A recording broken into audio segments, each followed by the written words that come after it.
Ladies and gentlemen, I have a confession for all of you. Some might call it an embarrassing confession, but I just consider its revelation an inevitability.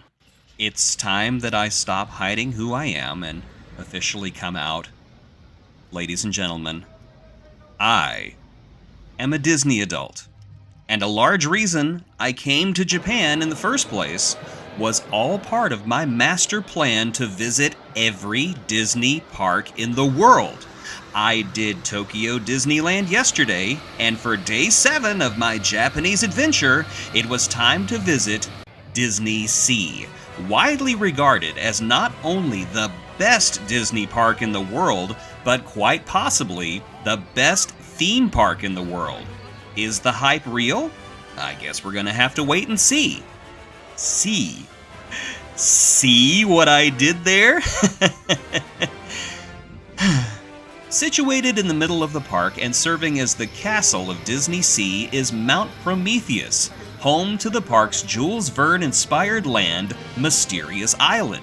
Here is where I boarded a submarine and journeyed 20,000 leagues under the sea.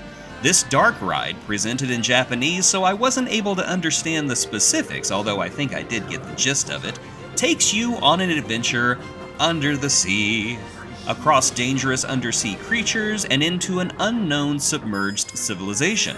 It's a very gentle ride and an ingenious setup, as the sensation of being underwater is an illusion maintained by the lighting and the viewing ports of the sub that actually do have water and bubbles in them.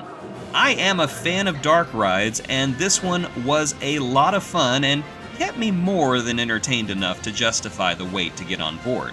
I fully recommend it, even though if you are a thrill seeker, you might be left a little dry. But if you are a thrill seeker, I can fully recommend Mysterious Island's second attraction, Journey to the Center of the Earth. Do you know Radiator Springs Racers in Cars Land at Disneyland? It's like that, only it's a drug-fueled terror full of monsters and horror, and I loved every minute of it. It's fast, it's exciting, it's a little scary, and really captures the feeling of, well, journeying to the center of the earth. This is a dark ride with a kick, and it should be one of the first places you visit on your trip to DisneySea because the wait time is also a monster. But is it worth it? Oh yes, it is totally worth it. I wandered around for a while. Some may debate that DisneySea is, as they say, the greatest theme park in the world, but one thing you cannot deny is that the theming of this park is truly next level, even when compared to Disneyland and Universal Studios. You know what? Forget that. It's above Disneyland and Universal Studios. Take Mermaid Lagoon, for example. The place is made for children, and none of the experiences there interested me at all, but it was a pleasure just to walk through it and take in the care and craftsmanship that went into creating this marvel. It's also a terrific place to escape the Tokyo summer heat. Next, I walked to the Arabian coast and went on Sinbad's Storybook Voyage. This is another example of the entire ride being presented in Japanese, but the experience manages to cross the language barrier as you encounter an amusing amalgamation of Pirates of the Caribbean and It's a Small World. The ride is cute, fun, and has truly captured the spirit of adventure in Sinbad's tales. I also gotta say, the theme song is a bop, even though I largely have no idea what the song was saying. I loved it. Raging Spirits is a nearby roller coaster with a single loop, and that is its selling point. It's got a single loop. It's a looping roller coaster in Disneyland. Wow, it's too bad we don't have one of those. Oh wait. Raging Spirits is a little slow, a little rough, and if you've ridden Indiana Jones and the Temple of Peril in Disneyland Paris, you can pretty much give this one a pass as they are both identical. Still, it's a roller coaster with a loop, and it does what roller coasters do. It's better themed than the Temple of Peril as well, so it has that working for it. Next, it's Indiana Jones and the Temple of the Crystal Skull. Now, before you fly off in whatever annoying nerd rage you have simmering beneath your surface, relax. It has nothing to do with that, in my opinion, unfairly hated upon movie. What we have here is a clone of the Indiana Jones ride from Disneyland, though it does seem a little bit less rough. There are some touches, such as the line queue, that makes this a better experience than its American cousins, and there are some things, such as the more revealing lighting, that I think makes it less of an experience. As it is, if you've ridden the American version and you're short of time, there's really no reason to ride this version. But let's be honest, if you have an opportunity to ride an Indiana Jones ride, you should ride it. They're awesome. I walked to the other end of the park, not only continually amazed by the immersive theming of DisneySea, but also the seamless transitioning of one area of the park into another. One minute you're walking on the Arabian coast, and the next you're in a small American town, and you never quite realize that the scenery has changed, until you look around and wonder, what the heck am I doing back in America? The only constant of DisneySea is Mount Prometheus looming overhead, looking ominous, breathing a cloud of steam into the air. A reminder that, although you are enjoying the discovery that goes along with adventure, no adventure is free of peril. That being said, the next stop for me was the Tower of Terror.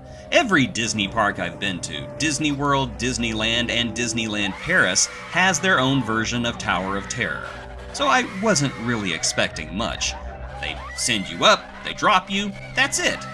This Tower of Terror, however, takes the story to the next level with the addition of a cursed idol that is cause of all of the mayhem and happenstance at the hotel. I absolutely loved this addition to the story, and the little dude is totally creepy. Of course, Tower of Terror is always a thrilling stop on any Disney day, so of course, I fully recommend this one. Toy Story Mania is always a recommended stop. There's not a lot about this version that is different than the versions you find in the United States, so if you are pressed for time and you've experienced the versions in California or Florida, I would reluctantly tell you to give this one a pass, as the line was insanely long.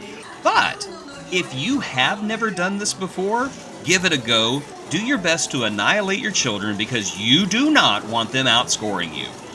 Trust me. Finally, it was time to check out Japan's version of Soarin' called Fantastic Flight.